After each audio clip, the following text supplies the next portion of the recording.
बात कर रहे हैं निर्भया मामले की। समय संवाददाता ने सामाजिक कार्यकर्ता रंजना कुमारी से इस बार की एक खास मुलाकात। 16 दिसंबर के आरोपियों को कोर्ट ने दोषी करार दिया है, उनको अब सजा सुनाया जाना है। हमारे साथ इस वक्त रंजना जी हैं। रंजना जी, पहली प्रतिक्रिया क्या है आपकी? इस फैसले का हम स्वागत करते हैं क्योंकि न्याय मिला है परिवार को जिसने एक बेटी खोई है, और समाज को न्याय मिला है क्योंकि हम सब लोग ये जानना चाहते हैं कि आखिर कब तक हिंदुस्तान की महिला इस तरह की दरिंदगी को झेलती रहेगी।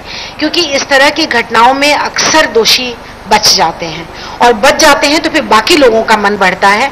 आज कोर्ट के अंदर ना सिर्फ वो चारों अपराधी फपक कर रोए, बल्कि अगर शायद आपका कैमरा वहां होता तो देश को दिखाता कि किस तरह से उनके पैरों के नीचे जमीन खिसक गई। तो ये एक संदेश है देश के अंदर, समाज के अंदर, कि ये दरिंदगी बर्दाश्त नहीं की जाएगी।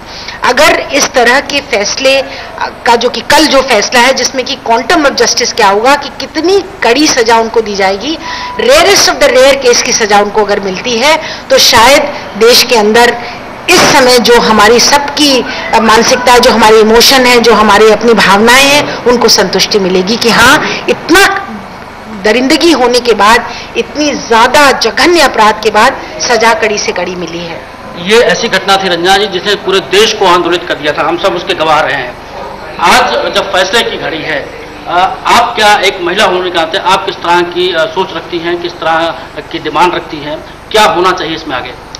देखिए, सजा सबसे पहले कल जो हम लोग सुनना चाहते हैं, वो जो सबसे कड़ी सजा देश के अंदर संभव है वो मिलनी चाहिए। चारों के चारों जो अपराधी हैं उनको मिलनी चाहिए।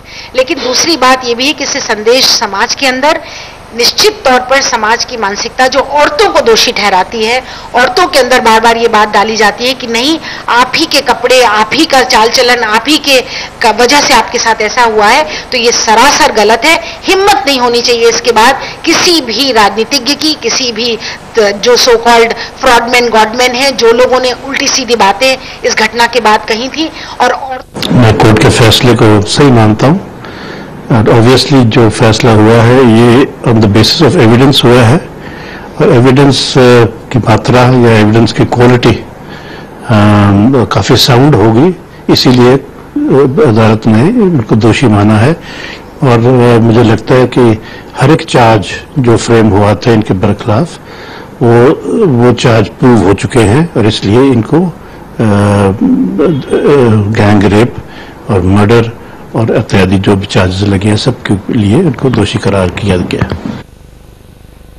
साथ ही हमारे संवाददाता ने सीपीएम नेता वृंदा करात से भी की एक खास मुलाकात। तो अदालत के इस फैसले के बाद सीपीएम के वरिष्ठ नेता वृंदा करात हमारे साथ मौजूद हैं। वृंदा जी, पहली प्रतिक्रिया आपकी क्या है?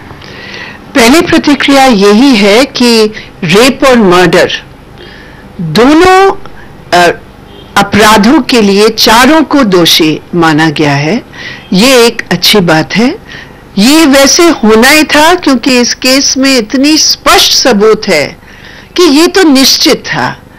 लेकिन एक सवाल इससे उठता है कि ऐसे केस जब सबूत इतना स्पष्ट है, जिसमें कोई अगर मगर की कोई जगह है ही नहीं, ऐसे केस में भी अगर 9 महीने लगते हैं वर्डिक्ट के लिए, तो आप कल्पना कर सकते हैं कि हजारों की तादाद में हमारे बच्चे, हमारी महिलाएं जो ऐसे केस में या बलात्कार या सेक्सुअल असॉल्ट केस में पीड़ित है, उनके साथ क्या हो रहा है। यानी आप ये कह रही हैं कि न्याय की प्रक्रिया को दुरुस्त करने की, तेज बनाए जाने की आवश्यकता है?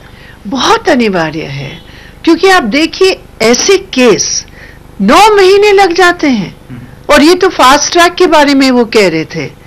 लेकिन आप बाकी के जो हजारों लोग अभी भी जजेस के और कोर्ट्स के दरवाजे खटखटा रहे हैं न्याय के लिए, और बहुत ही गलत होता है ना। तो क्या किया जाना चाहिए? क्या सरकार के स्तर पर किसी किस्म की कोताही है उस प्रक्रिया को तेज बनाए जाने में? मैं तो समझती हूँ कि इस केस में, इस विशेष केस में भी कोताही थी। आप याद कीजिए कितने बार उस बच्ची को उस हालात में बयान देना पड़ा। 3 बार उनको बयान देना पड़ा, 3 बार। आप सोच सकते हैं इतनी किस हालात में थी,